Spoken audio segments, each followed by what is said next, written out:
సకల జనుల సమ్మెలో కలిసినారు, అన్ని రకాలుగా మీరు మాకు అండగా ఉన్నారు. కాబట్టి సెంట్రల్ గవర్నమెంట్ ఉద్యోగుల కంటే కేంద్ర ప్రభుత్వ ఉద్యోగుల కంటే మీకు ఎక్కువ జీతం ఇస్తా అని చెప్పిన మాటను నిలబెట్టుకున్న నాయకుడు కేసీఆర్ గారు.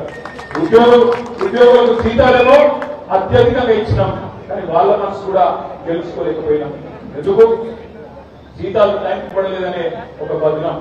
కరోనా తర్వాత కొంత ఆర్థిక సంక్షోభం వచ్చిన తర్వాత రైతు బంధాలు, సంక్షేమ కార్యక్రమాలు, కళ్యాణ లక్ష్మి, షాదీ ముబారక్ ఇట్లాంటి ఆసరా పెన్షన్లు ఇవి ఆగొద్దని చెప్పి అవసరమైతే ఉద్యోగులకు 4-5 రోజులు ఆలస్యం ఇచ్చినా నడుస్తుంది, పేదవాళ్ళను కడుపులో పెట్టుకొని చూసుకోవాలనే ఉద్దేశంతో కేసీఆర్ గారు ఆ నిర్ణయం తీసుకున్నారు తప్ప ఉద్యోగుల మీద కోపంతోనో ఉపాధ్యాయుల మీద పగతోనో కానే కాదు.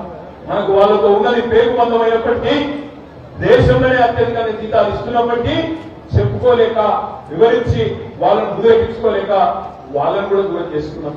ఎందుకు చెప్తా ఉన్నా అంటే వీళ్ళనే మళ్ళీ మనం తిరిగి కలవాలా, యువకులను కలవాలా, ఉద్యోగులను కలవాలా, మన గిరిజన సోదరులను కలవాలా, లంబాడా సోదరులు, అదేవిధంగా మన ఆదివాసీ సోదరులు, వాళ్ళందరికీ మన ప్రభుత్వం ఉన్నప్పుడు 6% రిజర్వేషన్ 10% పెంచుకున్నాం.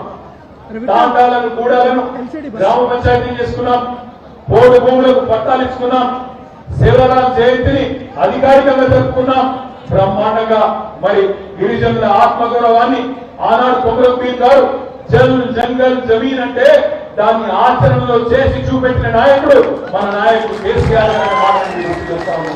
ఇంటింటికి నీళ్లు ఇచ్చినా, ప్రతి ఎకరానికి సాగునీరు ఇచ్చే ప్రయత్నం చేసినా, గిరిజనులకు పోడు భూముల మీద పట్టాలిచ్చి హక్కులు ఇచ్చినా, అదేవిధంగా హరితహారం కార్యక్రమంతో జంగల్ను కూడా కాపాడినా, ఇవన్నీ చేసింది కేసీఆర్.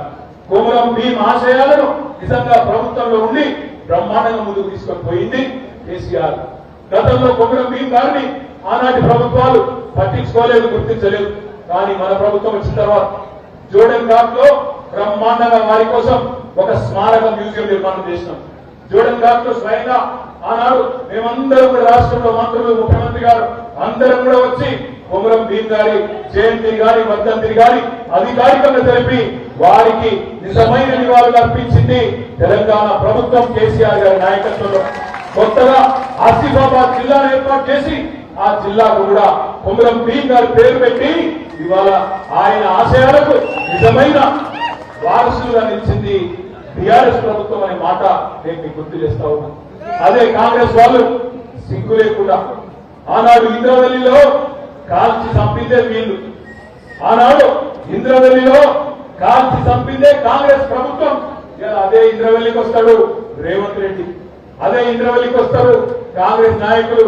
సిగ్గు లేకుండా, కనీసం మాటల్లో నిజాయితీ లేకుండా, ఇప్పటి వరకు ఎవరైతే అమరవీరులైనారో వారికి కనీసం క్షమాపణ కూడా చెప్పకుండా, సిగ్గు లేకుండా, మానం లేకుండా ఇవాళ మళ్ళొక్కసారి గిరిజనులను మోసం చేసే ప్రయత్నం చేస్తున్నది కాంగ్రెస్ పార్టీ అనే మాట కూడా నేను గుర్తు చేస్తా ఉన్నాను. ఇవన్నీ మనమే చెప్పాలా, ప్రతి బూత్ లో చర్చ పెట్టాలా, ప్రతి ఊర్లో చర్చ పెట్టాలా, ప్రతి కాడ కూడా ఈ సమస్యల గురించి మనమే మాట్లాడాలి. దయచేసి నేను కోరేది ఒకటే,